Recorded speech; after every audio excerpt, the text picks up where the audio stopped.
سے نکلنا کہ میں اس یقین سے نکل رہا ہوں کہ اللہ نے دنیا اور آخرت کے تمام مسائل کا حل اس کام میں رکھا ہے.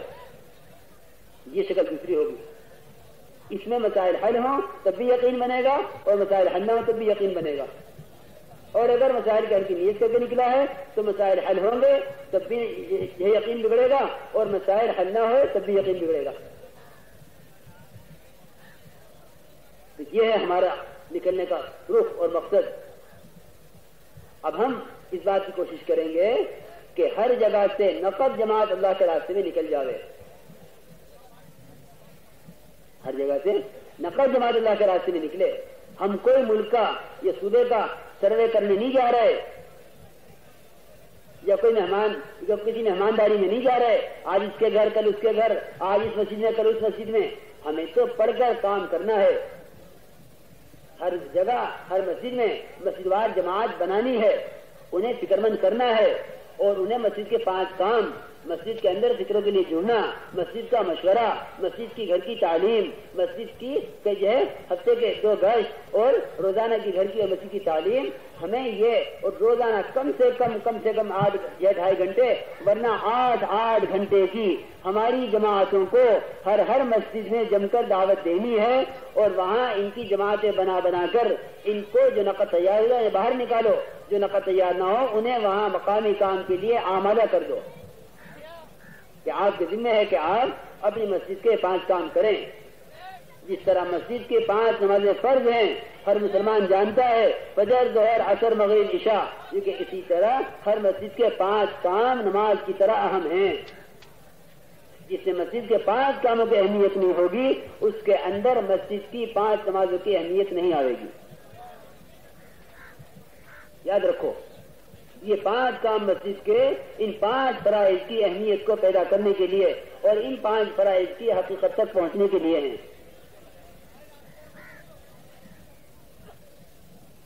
تو یہ نہیں کہ ہمیں ایک جماعت ہماری 1 دن ٹھہرے گی 2 دن ٹھہرے گی، اپنے موڈ پر ہے کہ میاں موڈ بنا تو یہاں ٹھہریں اور دیکھیں مچھر ہے، یہ سردی ہے، وہ جماعت کو پرچہ بنگلے والے مسجد آ گیا، ابھی ہم یہاں کام کر رہے تھے یہاں مچھر بہت ہیں، اگر آپ کہیں تو ہم یہاں سے اپنے رخ کہیں کر لیں. کام میں اگر وہ سب کچھ برداشت نہ کیا جو نبیوں نے برداشت کیا ہے، گرمی کو، سردی کو، دھوپ کو، بیماری کو، خوف کو، تنگی کو، جو ہے قرضے لے کر چلنے کو، اس سب کو اگر برداشت نہ کیا تو یہ کام نبی والا کام نہیں کہلاوے گا. یہ کام تو نبی والا کام ہے، اس میں وہ سب کچھ آئے گا جو نبیوں کو نے جھیلا ہے. اس میں لوگ آپ پہ ہنسیں گے، آپ کی جماعت کے ساتھ کہیں گے کہیں اور چلو، جا کے کہیں فرشتوں میں محنت کریں گے. یہ تو ہم پر ہنس رہے ہیں. کوئی نبی ایسا نہیں جس کو بھیجا گیا ہو اور اس قوم اس پر نہ ہنسی ہو. ما یاتیہم من رسول الا قالوا ساحر و مجنون، پاگل بھی کہا اور جادوگر بھی کہا اور سب کچھ کہا، لیکن انبیاء علیہ السلام اپنی محنت میں اللہ کی طرف سے بصیرت پر ہوتے ہیں، اس لیے وہ آگے ہی بڑھتے ہیں، پیچھے نہیں ہٹتے. کیونکہ ہماری جماعت پر تو یہاں بڑے حالات آ رہے ہیں، اگر آپ کہیں تو ہم یہاں سے وہاں چلے جائیں. اس کا مطلب یہ ہے کہ یہاں مسلمان ہے ہی نہیں اور بلکہ یہاں انسان ہے ہی نہیں. ہمیں تو ایک کو قدم پر لانا ہے. ساری انسانیت کی ہدایت کے لیے ہمیں بھیجا گیا ہے. ہم کو جڑا نہیں ہے کہ یہاں کام کریں گے یہاں نہیں کریں گے. ہمیں تو ہر ایک کی طرف بھیجا گیا ہے. تو کسی جماعت کا کہیں سے ٹوٹ کر آ جانا اس کا مطلب یہ ہے کہ وہاں انسان نہیں ہے، اور اگر وہاں کام نہیں ہو رہا ہے تو اس کا مطلب یہ ہے کہ ان لوگوں کو کلمے کی ضرورت نہیں ہے اور ان کو جہنم کے راستے سے بچانے کی ضرورت نہیں ہے. ہم ہر جہاں جانے وہاں جم کر کام کریں، وہاں پوری محنت سے پڑھ کر اور مسجد جماعت وہاں بناویں. جتنا جم کر اور محنت سے کام کریں گے، سنو بات دھیان سے، جتنا جم کر اور محنت کے ساتھ کام کریں گے نقد جماعت وہاں سے نکلے گی. اور اگر ہم کام چھوڑ کے آگے بڑھتے رہے کہ بھئی چلو یہاں ہو گیا اب آگے چلو اور یہاں ہو گیا اب اور آگے چلو، تو ہم کوئی پھرنے کے لیے یا اپنی زیارت کے لیے نہیں جا رہے ہیں کہ بھئی یہاں کام کر لیا ہے چلو یہاں سے کہیں اور نکل لو، اور اس بستی میں تو آگے 2 دن ہو گئے چلو آگے چلو. نہیں میرے دوست بزرگوں، 3 دن 2 دن 1 دن آدھا دن کوئی اصول نہیں کسی جماعت کی کہیں قیام کا. عام طور سے لوگ پوچھتے رہتے ہیں کہ جی ہم یہاں کتنے ٹھہرے وہاں کتنے ٹھہرے, کہ نہیں, ہم تو کام کے لیے نکلے ہیں. ایک جب تک مسجد میں مسجد وار جماعت نہ بن جاوے, وہاں سے نقد جماعت 4 مہینے کی, نقد جماعت 4 مہینے کی, ورنہ کم سے کم ضلع کی جماعت نہ نکل جاوے, اس وقت تک ہمیں وہاں سے آگے نہیں بڑھنا ہے. 1 دن 2 دن 3 دن 4 دن 6 دن لگ جائیں, محنت کرتے رہو, خوشامد کرتے رہو. یہ نہیں کہ جس نے کہا یہاں سے چلے جاؤ چلے گئے. میرے دوست بزرگوں, داعی جو تکلیفیں اٹھاتا ہے وہ مدعو کی ہدایت کا سبب بنا کرتی ہیں. اگر داعی مدعو کی طرف سے آنے والی تکلیفوں کو برداشت نہیں کرے گا تو مدعو کی ہدایت کا سبب تمہاری تقریریں نہیں بنیں گی. یاد رکھیو, کسی کو اچھا بولنا آتا ہو تو وہ تشکیل کر لے گا. اس کی تشکیل پر جو کھڑا ہوا ہے وہ تو جذبے میں کھڑا ہوا ہے. آیا اس کے فکر پر اور اس کی کڑن پر کھڑا ہوا ہوتا تو کام پر قائم رہتا. جذبات بنیں گے, ان جذبات سے فائدہ اٹھاؤ کہ نقد تشکیلیں کرو اور جماعتیں بنا کے روانہ کر دو. انہی میں دیکھو کہ ان میں کون ذمہ دار ہو سکتا ہے, ان میں پہلے کون وقت لگایا ہوا ہے. بس ایسے ساتھی جہاں علاقوں میں وقت لگائے ہوئے ملے انہی میں سے ذمہ دار طے کر کے اور ان کی جماعت کو روانہ کر دو. زیادہ خرچ والی ہو, اچھے خرچ کی ہو, بھائی نظام الدین کی طرف ضرور بھیجو. عام طور سے رخوں جماعتوں کا رخ کہ بھائی یہ نہیں کہ تم یہاں علاقے میں کام کرو تم یہی کام کر لو, اس سے تو ہمارے اندر آسانی ہے اور اپنے علاقوں میں پھرنے کا مزاج بن جائے گا. کوشش کرو کہ بنگلے والی مسجد جماعتیں بھیجو کہ بھائی تم جماعت بنا کے وہاں جاؤ اور وہاں سے ہدایات لے کے پھر کام کرو جہاں کا رخ بنے. ہاں اگر یہ دیکھو کہ بھائی یہ جماعت تیار ہوئی ہے, ان کو زائد خرچ پر آمادہ کرو, تیار کرو, کہو کہ اپنا خرچ بڑھائیں آپ, اور ان کا خرچ بڑھوا کر کوشش کرو اس بات کی کہ یہ جماعت نظام الدین کی طرف جائیں, اور ان سے کہو کہ آپ کام کرتے ہوئے جائیں اور 4 مہینے کی تشکیلوں پر زور دو اور پیدل کی جماعتوں کی تشکیلیں پہلے کرو. اور آپ حضرات بھی جہاں کا آپ کا رخ بنے وہاں بستی میں خوب پیدل چلیں. انبیاء علیہ السلام کا پیدل چلنا زیادہ ہے بنسبت سواریوں کے.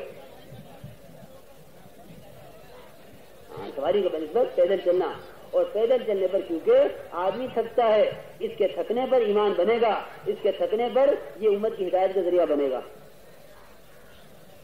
اس طرح نہیں کہ میں آسانی سہولت سے کرتے رہو. میرے دوستوں کو یاد رکھیو ایک بات, ہم عبادت کے لیے نہیں دعوت کے لیے جا رہے ہیں. جب دعوت کر کے دیں گے اور دعوت کے لیے تھکیں گے تو عبادات کی حقیقت خود بخود آئے گی. لیکن اگر عبادت کرتے رہے اور دعوت میں نہ لگے تو اس دعوت کے نہ ہونے کی وجہ سے عبادات کی حقیقت اندر نہیں اترے گی.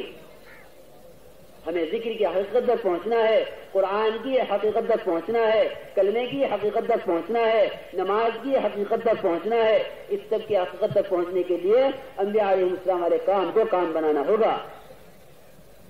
مولانا رحمۃ اللہ علیہ فرماتے تھے کہ تم ایک نمبر کی دعوت اس لیے دو کہ یہ نمبر میرے اندر اتر جاوے. جس نمبر کی دعوت نہیں دو گے وہ اندر نہیں اترے گا, وہ زبان پر رہے گا کہ بھائی میرے علم میں آ گیا ہے کافی ہے. نہیں, اب اس کی دعوت دو تاکہ یہ دعوت دینے سے یہ نمبر ہمارے اندر اترے.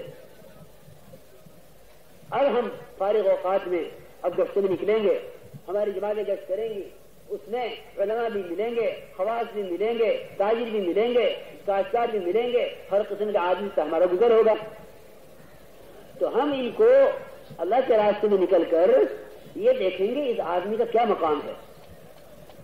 مولانا صاحب فرماتے تھے کہ اکرام مسلم یہ ہے کہ ہمیں مسلمانوں کی نوعیت کا لحاظ کرنا آ جائے. مسلمانوں کی نوعیت کا لحاظ, ایسا ترجمہ کیا اکرام مسلم کا کہ مسلمانوں کی نوعیت کا لحاظ, کہ آدمی کس نوعیت کا ہے, اس کے جو جس نوعیت کا ہے اس اعتبار سے سامنے پیش آؤ. دیکھو یہ آدمی کون ہے, یہ بڑا تاجر ہے, یہ بڑا کاشتکار ہے, یہ بڑے عالم ہیں.